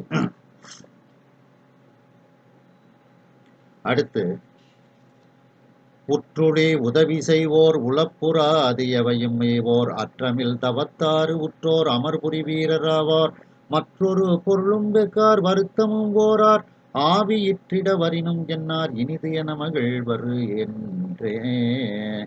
ஒருத்தருக்கு துன்பம் ஏற்பட்ட போது உதவி செய்யக்கூடியவர்கள் மிகவும் உயர்ந்தவர்கள். அவர்களை அந்த வாயு பகவானை எவ்வளவு தூரம் புகழ முடியுமோ புகழ்ந்து அந்த பிரம்மதேவன் கூறுகின்றான். அதனாலதான் இதுல பாத்தீங்கன்னா மேதகு கால் அப்படின்னு கொடுக்குறாங்க மணிவாசக பெருமான். மேதகுன்னா மிக உயர்ந்த அப்படின்னுட்டு. அதைத்தான் இதுல அந்த காற்றுக்கு நீ உற்றுளை உதவி செய்வோர் உளப்புறாது எவையும் இவோன்னுட்டு அந்த வாயு பகவான பிரம்மதேவன் புகழ்ந்து கூறுகின்றான். அதான் மேதகு. அடுத்த பாட்டு, ஆதலின் எங்கட்கு எல்லாம் ஆற்றிடும் உதவிக்காக போதியால் ஐய என்று புகழ்ச்சியால் இணைய பல்வேறு ஏதிடு பொருண்மை கூற இசைந்தனன் எழுந்து தீயின் காதலன் விடை கொண்டு ஏகி கையிலை மால் வரையின் சென்றான். இப்படியெல்லாம் அந்த தேவர்கள் அந்த வாயு பகவானை மிகவும் புகழ்ந்து அவனுடைய மேதகு தன்மைகளை எல்லாம் கூறி, எங்களுக்கு இவ்வளவு கஷ்டம் இருக்கு, நீ ஒருத்தம் போய் அதை தீர்க்கிறதுக்கு நீ போனா உனக்கு எவ்வளவு புண்ணியம் கிடைக்கும் அப்படின்னுட்டுலாம் அவனை சொன்ன உடனே சரி அப்படின்னுட்டு ஒரு மாதிரி அந்த வாயு பகவான் ஒப்புக்கொண்டு நான் கைலாயத்துக்கு போறேன் அப்படின்னுட்டு அந்த வாயு பகவான் செல்கின்றார். அப்ப இதுல சொல்லும் போது பாத்தீங்கன்னா, காற்றினுடைய தன்மையை சொல்லும் போது யாண்டும் ஊற்றமுடு உலவல் செய்யும் ஒருவன் நீயே அப்படின்னு அடைமொழி காற்றுக்கு கொடுக்கிறாங்க. அந்த அடைமொழி தான் இங்க காலின் ஊக்கம் கண்டோம். அந்த மேதகுங்கிறது என்ன? அந்த வாயு பகவானை இவங்க எல்லாரும் புகழுதாங்க. எங்களுக்காண்டி நீ போனேன்னா அது உனக்கு புண்ணியம் தானே அப்படின்னுட்டுலாம் புகழ்ந்து சொல்லதுனாலதான் அது மேதகு அப்படின்னுட்டு நாம இதுல சிந்திக்க வேண்டிய இடமாக இருக்கின்றது. அடுத்து,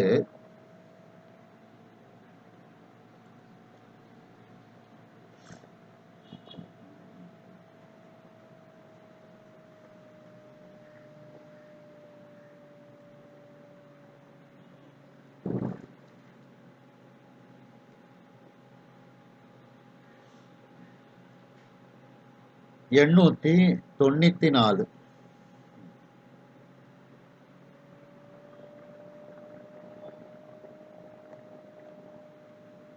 894வது பாடல் 895வது பாட்டு வந்து என்னன்னா, சிவபெருமான் தன்னுடைய 6 முகங்களை காண்பித்து 6 முகங்கள்லேருந்து ஒரு அக்கினி பொறியை தோற்றுவித்தான். நிற்புறும் அமரர் யாரும் நெஞ்சு துண்ணென்ன நீடும் அற்புத நீரராகி அருள்முறை உண்ணி போற்ற சிற்பரன் தான் கொண்டுள்ள திருமுகம் ஆறுதன்னில் பொற்புரு முதல் கண் தோறும் புலிங்கம் ஒன்று ஒன்று தந்தான். ஆவதோர் காலை ஈசன் அருமுக நுதல் கண் மாட்டே மூவிரு பொறிகள் தோன்றி முளரியான் முதலா உள்ளோர் ஏவரும் அணுகல் செல்லா எல்லை தீர்வெம்மை தாயே பூவுலகு அண்டம் முற்றும் கொள்ளென பராய அன்றே. சிவபெருமானினுடைய 6 முகங்கள்ல இருந்து 6 நெற்றிக்கண்ணிலிருந்து அந்த 6 தீப்பொறிகள் வெளியே வருகிறது. அத யாராலும் பக்கத்துல கூட நெருங்க முடியல, தேவர்களாலையும் நெருங்க முடியவில்லை அப்படின்னுட்டு இந்த பாடல்ல வந்து இறைவன் மிகவும் பல கோடி சூரிய பிரகாசமானவன் அப்படிங்கிறத இதுல வந்து முருகப்பெருமானை பத்தி சொல்லும்போது சொல்லப்படுகிறது. அடுத்து பாத்தீங்கன்னா,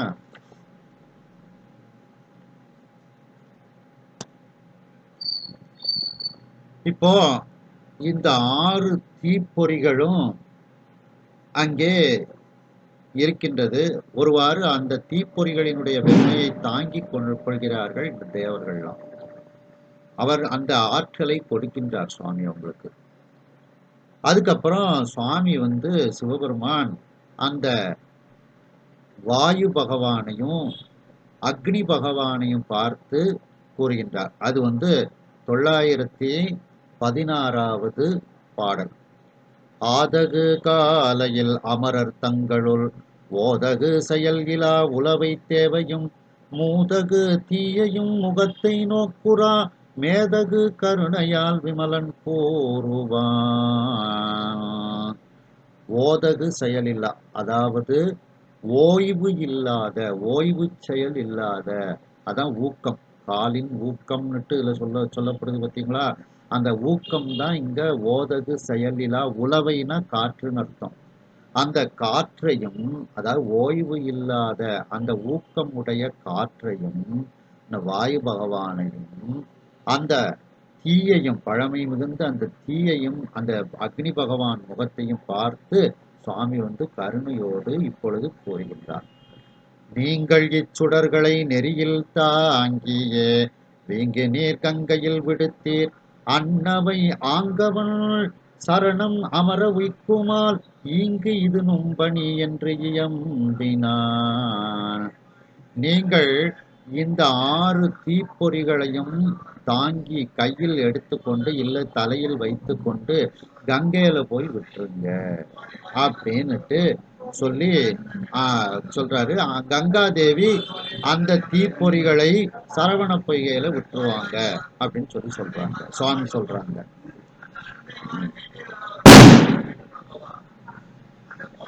கூற்றுயிர் உண்ட தாழ் குழகன் இவ்வகை சாற்றியது உணர்தலும் தாழ்ந்து மும்முறை போற்றினர் நடுங்கினர் புலம்பு நெஞ்சினர் காற்றொடு கனல் இவை களரல் மேயினார். இப்படி சொன்ன உடனேயே அந்த 2 பேரும் என்ன, வாயு பகவானும் அக்னி பகவானும் நடுங்கிட்டாங்க.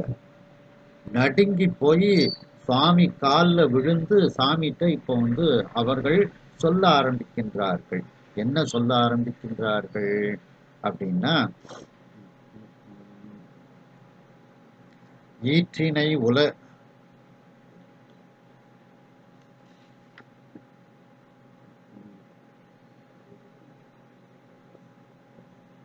என்ன சொல்ல ஆரம்பிக்கிறாங்க, அப்பெரும் கனலினை அடைதற்கு உண்ணினும் வெப்புறும் எமது உள்ளம் வியர்க்கும் யாக்கையும் எப்பரிசு ஏந்துவம் யாங்கள் என்றலும் துப்புரள் படரு சடை பகவன் சொல்லுவான். அதுக்கு முந்தின பாட்டுல என்ன சொல்றாங்க அப்படின்னா, இந்த 6 தீப்பொறிகளை நாங்க எப்படி எங்க தலையில தாங்கி கொண்டு கையில தாங்கி கொண்டு போக முடியும்? என்ன வந்தவங்க எல்லாரும் ஓடிட்டாங்களே அப்படின்னுட்டு அந்த அளவுக்கு அந்த தீப்பொறியினுடைய ஆற்றல் இருக்கின்றதே அப்படின்னுட்டு சொல்லி சுவாமிகிட்ட வந்து ஆஹ், அந்த 6 தீப்பொறிகள் பக்கத்துல போனாலே எங்களுக்கு வெப்பமா இருக்கு, உடம்பெல்லாம் வேர்த்து தள்ளுது. நாங்க எப்படி அந்த 6 தீப்பொறிகளை எங்களால தாங்க முடியும் அப்படின்னுட்டு அந்த வாயு பகவானும் சொல்றாரு, அக்னி பகவானும் சுவாமிகிட்ட வந்து சொல்றாங்க. ஒன்று ஒரு நொடியினில் உலகமுற்றுமாய் துன்றிய இச்சுடர் சுமந்து கங்கையில் சென்றிட நுங்கள்பால் திண்மை எய்துக என்றலும் நன்றென இசைந்து போற்றினார். நீங்க இந்த 6 தீப்பொறிகளை தாங்கிக் கொண்டு குறிப்பிட்ட அந்த இடம் செல்லும் வரைக்கும் உங்களுக்கு அந்த 6 தீப்பொறிகளை தாங்கக்கூடிய ஆற்றலை நான் தருகின்றேன் அப்படின்னு சுவாமி சொல்றார். அவங்களுக்கு அருள் புரியுதார்.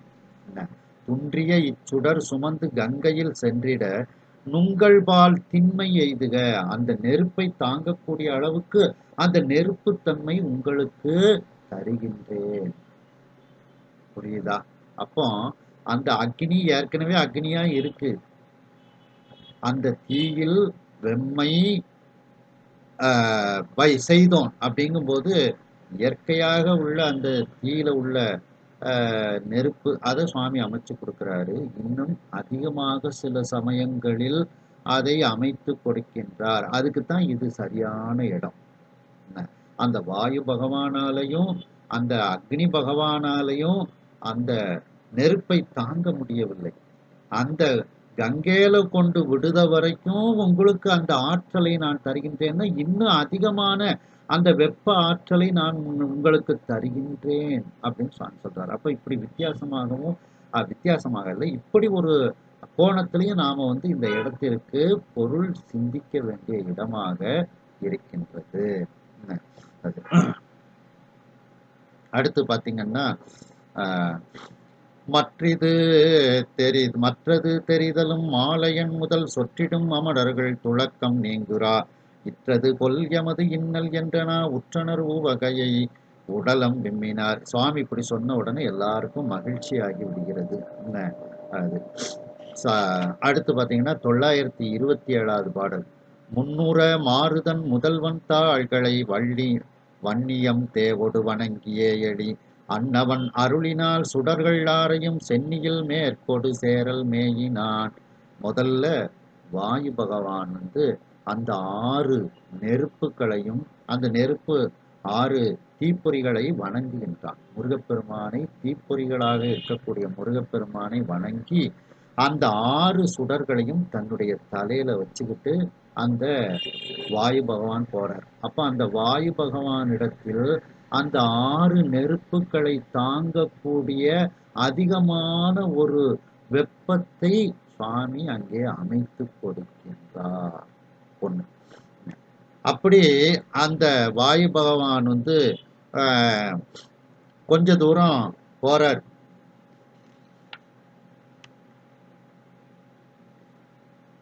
ஒரு நாழிகை பொழுது போறாரு. அவரால் தாங்க முடியல, அந்த நெருப்புகளை சுமக்க முடியல. சுவாமி என்ன சொல்லியிருக்காரு, அந்த குறிப்பிட்ட தூரம் வரைக்கும் உனக்கு ஆற்றல் கொடுக்குறேன். அந்த குறிப்பிட்ட தூரம் வந்துட்டு வாயு பகவானால ஒரு ஸ்டெப்பு கூட அடுத்த இது எடுத்து வைக்கிறதுக்கு முடியல. இரத்தலும் கண் 934வது பாடல். இரத்தலும் கண்ணல் ஒன்று எரியன் தீஞ்சுடர் பொறுத்திடல் அரிது என புலம்பி காலினோன் மறுத்த விற்பிரை முடி வரதன் ஆணையால் திறற்படு வன்னிதன் சென்னி சேர்த்தினான்.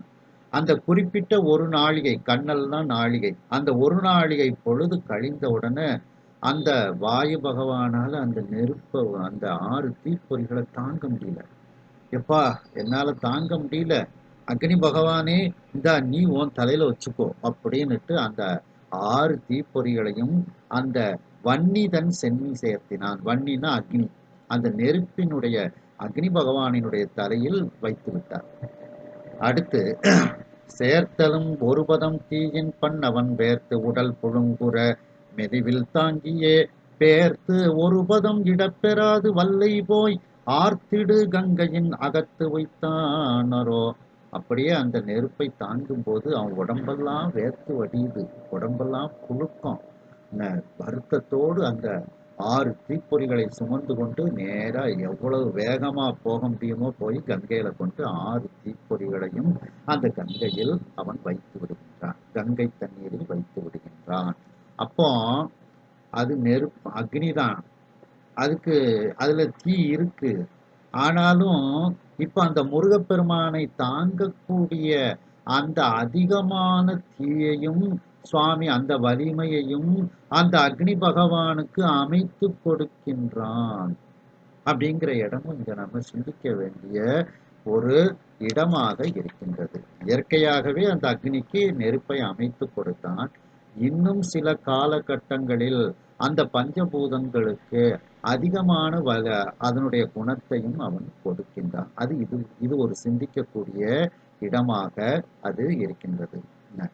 போர் சுடர் பண்ணவன் கொடுவந்து உய்த்திடும் ஆர் சுடர் தொகுதி வந்து அடைய மூவையில் ஊர் சுட சிவந்த கண் ஒருவன் துப்பு உரள் வார்சடை கரந்தன வரந்த கங்கை நீர். அக்னி பகவான் அந்த 6 தீப்பொறிகளை கங்கையில் விட்டவுடன் கங்கையே வத்தி போச்சான். அந்த கங்கையே வற்றி போய்விடுகிறது. அது இதை ஒண்ணுக்குள்ள ஒண்ணு அடங்கும்னுட்டு நம்ம பார்த்தோம். அதே மாதிரி அந்த தீக்குள்ள கங்கை அடங்கும். அதனால அந்த கங்கையை வற்றி போய்விடுகிறது. அரணருள் முறையினை அறிந்து கங்கை தன் சிரமிசை ஏந்தியே சென்று ஓர் கண்ணலின் சரவணம் எனும் தடம் தன்னில் சேர்த்தனள் மறை இதழ் ஆயிடை மல்குற்றால் என. சிவபெருமானினுடைய அந்த ஒரு ஆணையை தெரிந்த அந்த கங்கையானவள் தன்னுடைய சிரத்தில் அந்த 6 தீப்பொறிகளை ஏந்தி கொண்டு, அப்ப அந்த கங்கைக்கும் அந்த ஆற்றலை கொடுக்கிறார், தண்ணீருக்கும் அந்த 6 தீப்பொறிகளை தாங்கக்கூடிய ஆற்றலை, வற்றினாலும் தாங்கக்கூடிய ஆற்றலை கொடுக்கின்றார் சுவாமி. அந்த சரவண பொய்கையில கொண்டு கங்கை விட்டு விடுகின்றார் சுவாமி. திரும்ப அந்த கங்கையை பழையபடி நீ கங்கையாகவே பிரவாகமாக ஓடுவாயாக அப்படின்னு சுவாமி அருள் புரிகின்றார். திரும்ப கங்கை பிரவாகமாக ஓடுகிறது அப்படின்னுட்டு. கங்கையும் ஒல்க புக்க கடுங்கணல் கடவுள் சோதி அங்கு 2 3 முன்னர் அம்மை வாழ் இமயச்சாரல் தங்கிய கமலம் பூத்து சரவணம் புகழும் முக்கண் புங்கவன் அருளால் தொன்மை போன்றது வரத்தல் என்றே. இப்படி அந்த சரவண பொய்கையில கங்கை அந்த 6 தீப்பொறிகளை கங்கை விட்ட உடனே சுவாமியும் அந்த சுவாமியினுடைய அருளால் அந்த கங்கை முன்பு எப்படி சென்று கொண்டு இருந்ததோ, வற்றாது ஜீவநிதியாக சென்று கொண்டிருந்ததோ, அதுபோல அந்த கங்கையும் செல்ல ஆரம்பித்தது அப்படின்னுட்டு. அப்போ இதுல இருந்து தீக்கு அதனுடைய வெம்மைத்தன்மையை விட அதிகமாக ஆற்றலை கொடுக்கிறார். கங்கை தண்ணீருக்கு கொடுக்கின்றார், வாயு பகவானுக்கு ஆற்றலை கொடுக்கிறார் சுவாமி. அதனாலதான் இதை இப்படிப்பட்ட ஒரு அமைப்பிலையும் நாம இயற்கையாகவே அவர்களுக்கு உரிய குணத்தை கொடுக்கின்றார், இன்னும் அதிகமாகவும் அதை கொடுக்கின்றார் சில காலகட்டங்களில் அப்படிங்கிறதையும் நாம இதுல சிந்திக்கக்கூடிய இடமாக இருக்கின்றது. விண்ணிடை எழுந்த காலின் மேவரு கனலில் தோன்றும் வண்ண ஒன் கமலம் செய்ய முளரியை மாறது ஆக தன்னழியோடு நல்கி தரித்து என சரவண பேர் கண்ணகன் பொய்கை ஈசன் கட்டழல் மிசை கொண்டு அன்றே.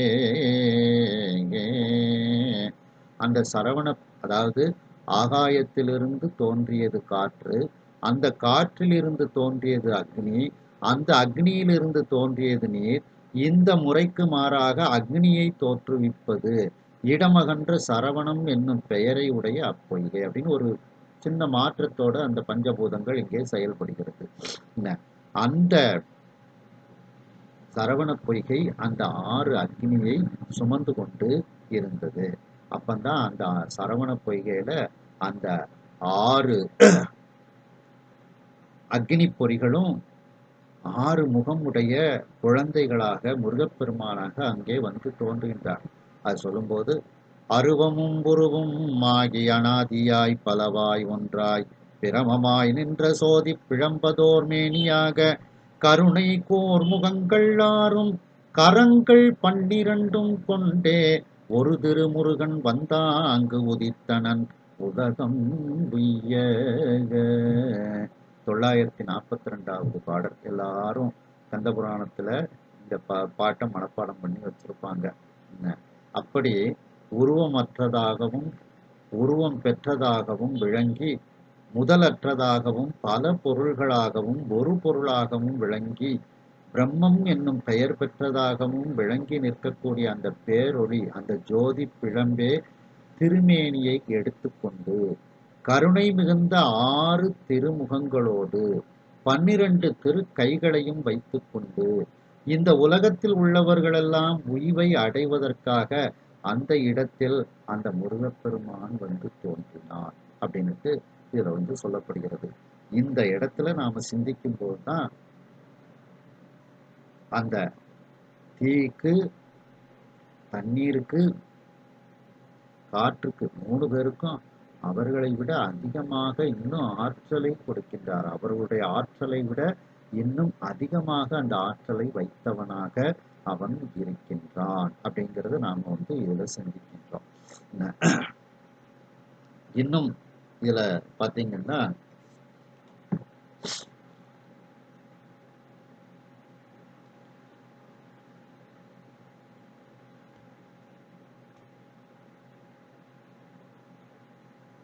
சூரபன்மனுக்கும் முருகப்பெருமானுக்கும் போர் நடைபெறுகிறது.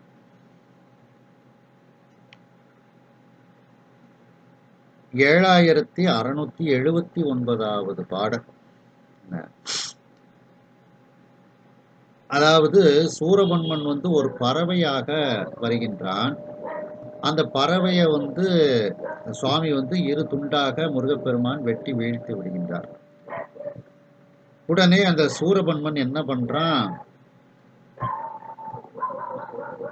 பூமியாக மாறி நிற்கின்றான். பூமியாக மாறி நிற்கின்றான். நாம பார்க்கக்கூடிய பூமி ஒரு பூமி.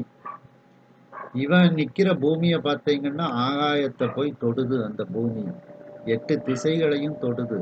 அப்படி எல்லாத்துக்கும் துன்பம் தரக்கூடிய பூமியாக அந்த சூரபன்மன் நிற்கின்றான். அதை 7679வது பாட்டில் சொல்லும்போது, தாரார் வாகை சூடிய மேலோன் தன் கையில் கூறார் வாழார் புல்லுருவத்தை குறைவிக்க சூறாம் வெய்யோன் அண்ட முகட்டை தொட ஓங்கி பாராய் நின்றான் விண்ணவர் யாரும் பரிவெய்த.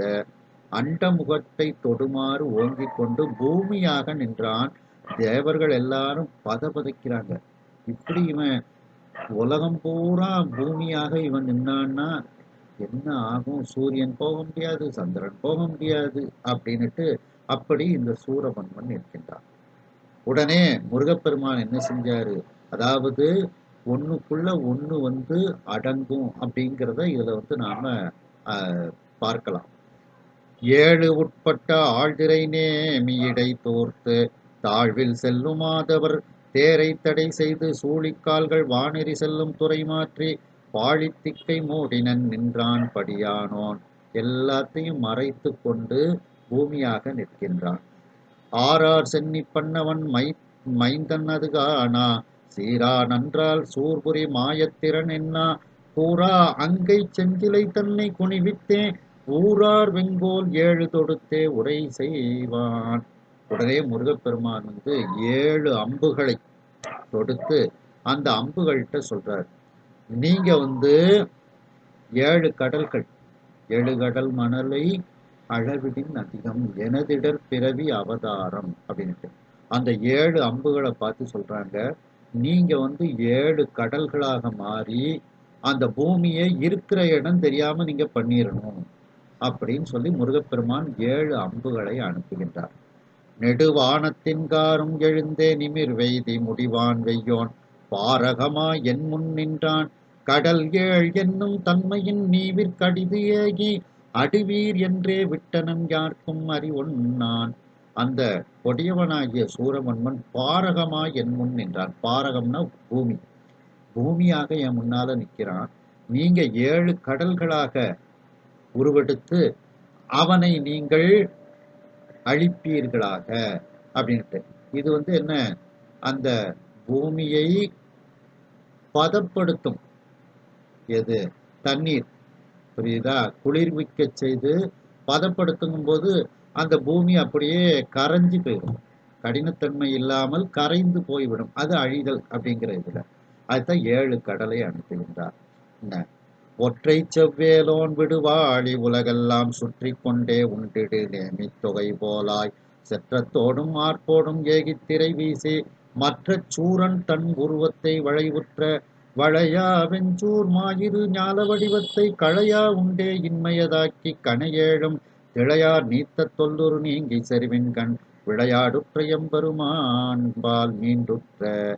இப்ப அந்த 7 அம்புகளும் 7 கடலாக அந்த பூமியை சுற்றி கொண்டு அந்த பூமி வடிவத்தையே இல்லாததாக ஆக்கிவிடுகிறது. அந்த 7 கடல்களும் அப்படியே கடலால மூடிடுது அந்த பூமியை. மூடிட்டு அந்த 7 கணைகளும் திரும்பவும் முருகப்பெருமானிடத்தில் தங்கி விடுகின்றது. அடுத்து, காணா வெய்யோன் பாருரு நீங்கி கடல் எல்லாம் ஊனா வையம் வானுடும் உண்டற்கு எழுமா போல் ஏனார் நீத்தத்தோர் வடிவாகி இறை முன்னம் நீனாகத் தின்காரும் நிமிர்ந்தே நின்றிட்டான். உடனே சூரபன்மன் பார்த்தான், முருகா நீ இப்படியா என்னை அழிச்ச, நான் அதே தண்ணீர் வடிவத்தோடு நிற்கிறேன் அப்படின்னுட்டு இப்ப தண்ணீர் வடிவத்தோடு எங்க பார்த்தாலும் பிரளய காலத்து தண்ணீர் போல உருவத்தை எடுத்துக்கொண்டு சூரபன்மன் நிற்கின்றான். நேரான் மாயத் தொல்லுருவத்தின் நிலையை நோக்கி கூறார் வாழி 100 தொடுத்தே கொடியோன்பால் சேரா ஊழித்தீ இயல்பாகி செறிவுற்று பேராது அட்டேவம் என விட்டான் பெயர் வில்லான். உடனே முருகப்பெருமான் 100 அம்புகளை விடுகின்றார். 100 அம்புகளை விட்டு நீங்க ஊழிக்காலத்தில் எழக்கூடிய தீயாக மாறி அந்த நீரை அழித்து விட்டு வாருங்கள் அப்படின்னுட்டு முருகப்பெருமான் 100 அம்புகளை விடுறாரு. அந்த 100 அம்புகளும் போய் அந்த சூரபன்மனினுடைய அந்த தீ உருவத்தை அழித்து விடுகிறது. உடனே அந்த சூரபன்மன் தீ உருவமாக இருக்கின்றான். என்ன, அந்த தீ உருவமாக இருக்கும் பொழுது இது அடுத்தடுத்த பாடல்கள்ல வருது. என்ன, அவ்வாறாக வாழிகள் 100ம் அருள் நீரால் வெவ்வாய் அங்கி பேருருவாகி விரவி போய் தெவ்வாய் நின்றோன் நீத்தமதாகும் செயல் நீங்க வெவ்வாயும் சென்று உண்டன அம்மா இறை தன்னில். அவனுடைய அந்த நீர்த்தன்மை நீங்குமாறு அந்த தீ அழித்து விடுகிறது. அதுக்கப்புறம் தண்டாது ஆர்க்கும் நீத்த இயற்கை இதனையெல்லாம் உண்டாகி தேவாடிகள் மீண்டே ஒரு காலை கண்டான் மாயத்தன்மை படைத்தோன் கனல் மேனி கொண்டான் அண்டங்காரும் நிமிர்ந்தே குலவுற்றான். இப்ப சூரபன்மன் பார்த்தான், தன்னுடைய உருவத்தை தீ உருவமாக மாற்றி விடுகின்றான். அதுவும் பிரளய காலத்து தீ, ஊழிக்கால தீயாக மாற்றி விடுகின்றான். உடனே புலவும் காலை கண்டு நகைத்தே கூற்று என்ன நிலவும் செங்கோல் 1000 பாங்கா நீடுழி சுலவும் சண்டச்சூரையின் ஏகி சூர்மாயம் பலவும் சற்றே வம்பென உய்த்தான் பரமானோன். உடனே முருகப்பெருமான் 1000 அம்புகளை, காற்று அம்புகளை செலுத்தி நீங்கள்லாம் காற்றாக மாறி அந்த சூரனினுடைய அந்த தீ உருவத்தை அழிப்பீர்களாக அப்படின்னு அனுப்புறார். எல்லாம் போய் அழித்து விடுகிறது அந்த காற்றானது. உய்க்கும் காலத்து ஒய்யென ஏகி உலகு எங்கும் திக்கும் வானும் சூழும் அருந்தின் திறனெய்தி மைக்கும் தூமம் போல்பவன் மெய்த்தீ வடிவெல்லாம் பொய்க்கும் வண்ணம் சாடின ஐயன் புகர்வாழி. அதுக்கப்புறம் வண்டுலாவரு வாகயம் தாரினான் கொண்டெழுந்த கொழுந்தழல் யாக்கையை உண்டு வாழிகள் ஒய்யென மீண்டொராய் அண்டர் நாயகன் பாங்கு அணைந்தவே. அந்த 1000 அம்புகளும் திரும்பவும் சுவாமி பக்கத்துல வந்து விடுகிறது. ஆங்க வெள்ளையில் அவ்வடிவத்தினை நீங்கும் ஆற்றலன் நீழ்சின மேற்கொளா ஓங்கும் போதை உருவு கொண்டு ஆர்த்தலும் ஞாங்கர் எந்தை நகையோடு நோக்கினான். இப்போ உடனே சூரபன்மன் தன்னுடைய உருவத்தை காற்றினுடைய உருவமாக மாற்றி விடுகின்றான். அதை பார்த்து முருகப்பெருமானுக்கு புன் சிரிப்பு சிரிப்பு தான் தோணுது. இப்படி அறிவில்லாம இருக்கானே இந்த சூரபன்மன் அப்படின்ட்டு. ஆய்ந்து வாழியோர் 1000 நூற்றினை வாய்ந்த கைக்கொடு மாற்றலன் வன்மையை பாந்தளாகி படுத்து வம்மோவென ஏந்தல் கூறி மைப்பினில் தூண்டினான். உடனே சுவாமி அதாவது 1,00,000 அம்புகளை செலுத்துகிறார். அந்த அம்புகள் பூரா பாம்புகளாக மாறுகிறது. நீங்க அந்த காற்றை அழிச்சிட்டு வாங்க அப்படின்னு சொல்லி அந்த பாம்புகளை அனுப்புகின்றான். அந்த பாம்புகள் எல்லாம் போய் அந்த காற்றாக இருக்கக்கூடிய சூரபன்மனை அழித்து விடுகிறது. இப்படி ஒன்றுக்குள் ஒன்று அப்படியே அடங்கும்ங்கிறது மாதிரி அந்த குணத்தையும் இதுல இந்த கந்த புராணத்துல நாம பார்க்கின்றோம். நீரால் பூமி அழிக்கப்படுகிறது அப்படின்னுட்டு அந்த ஒரு வரிசை கிரமம், அந்த வரிசை கிரமத்தையும் இந்த போர் இதுல நாம பார்க்க முடிகின்றது. அப்படி அந்த பெருமானினுடைய மிகப்பெரிய அந்த நுண்மை தன்மையையும் அவனுடைய வியாபகத்தன்மையையும் மணிவாசக பெருமான் இவ்வாறு வியந்து வியந்து இந்த இடங்களில் அவர் கூறுகின்றார். அப்படி அந்த வலிமையும் ஆற்றலும் மிக்க அந்த தீயில் வெம்மையை அமைக்கின்றார். பொய் தீர்ந்த உண்மையாக இருக்கக்கூடிய அந்த ஆகாயம் என்கின்ற பூதத்தில் வியாபகத்தை வைத்திருக்கின்றார். அந்த உயர்ந்த நமக்கு மூச்சு காற்றாக இருக்கக்கூடிய உயிர்காற்றாக இருக்கக்கூடிய காற்றில் சுழன்று வீசக்கூடிய அசைவை வைத்திருக்கின்றார். மேலும் அந்த குளிர்ச்சி பொருந்திய ஒளி பொருந்திய நீரில் இனிமையான சுவையை வைத்தான். அந்த வெளிப்படையாக மண்ணில் திண்மையை வைத்தான் அப்படின்ட்டு இது பொதுவானது. அதை இன்னும் அதிகமாகவும் சில காலகட்டங்களில் அதனுடைய குணங்களை அவற்றை வைத்தான் அப்படிங்கிறதுக்கு நாம சான்றுகளை பார்த்தோம் என்று இந்த அளவில் நாம் இதனை நிறைவு செய்து மீண்டும் அடுத்த சிந்தனையில் இதனை நாம் தொடர்வோம். ஹரஹர நம பார்வதி பதையே, ஹரஹர மகாதேவா, வெற்றிவேல் முருகனுக்கு அரோகரா.